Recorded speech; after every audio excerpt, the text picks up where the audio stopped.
Magandang gabi, Luzon, Visayas at Mindanao. Umalma ang mga mismong nasalanta po ng super bagyong Yolanda sa State of the Nation Address o SONA kahapon ni Pangulo Aquino.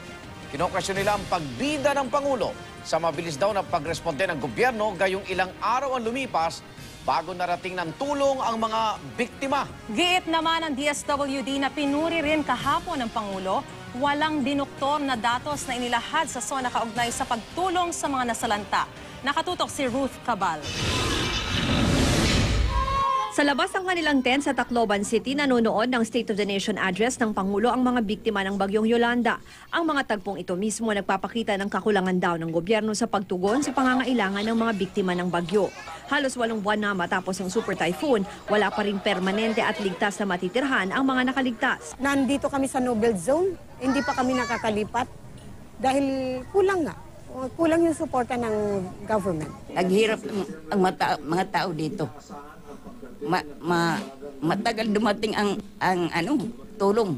Kaya naman ang ilang nabanggit ng Pangulo tungkol sa pagtugon ng gobyerno matapos tumama ang super bagyo, kinukwestiyon. Tulad nito, sa loob ng 24 na oras pagkatapos ng bagyo, nakapasok na ang 3 nating C-130 na may dalang ayuda. bagamat dumating agad ang relief goods sa airport, natenga ang mga ito at hindi agad na ibiyahe dahil sarado ang mga kalsada.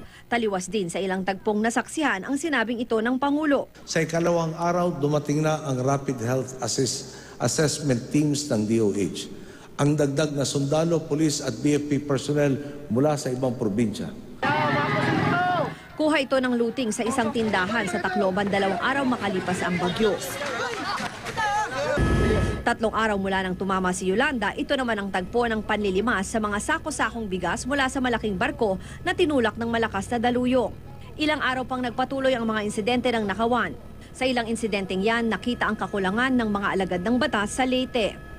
Ang mga malalaking international network na nag-cover noon sa Tacloban, pinuna rin ang mga kakulangan ng gobyerno, kabilang na ang sikat na American journalist na si Anderson Cooper. Nitong Marso lang, humingi pa nga ng paumanhin ng Pangulo sa mabagal na relief at rehabilitation efforts sa mga lugar na nasalanta ng Yolanda. I apologize if we could attack even faster. Kaya naman ang grupong Anak Bayan nagtataka kung bakit ibang iniulat ng Pangulo sa kanyang SONA habang ang kanyang mga boss na taga-Tacloban patuloy na dumaraing.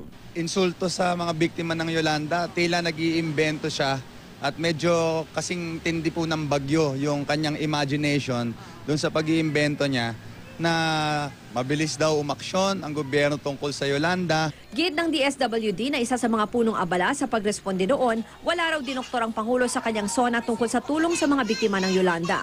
Umabot na raw sa 5 bilyong piso ang naibigay sa mga biktima ng Yolanda mula pa lang sa DSWD.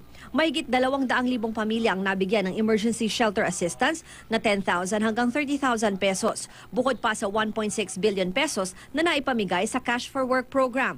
Problema pa rin daw ang pagbili ng mga lupa para sa permanenteng tirahan ng may 3,000 pamilya. Pero may 300 pamilya na raw ang nailipat na sa mga bagong tayong bahay. Hindi napapabayaan. Ang palagay ko, ang gusto ko lang ipaabot sa ating mga nanonood, nakikinig, tuloy-tuloy po ang aming pakikipag-ugnayan sa lokal at talagang hindi ho kami humihinto na maibalik ang inyong kalagayan, hindi lang sa dati ko, hindi sa mas mabuti pang kalagayan. Ruth Cabal, Nakatutok, 24 Oras.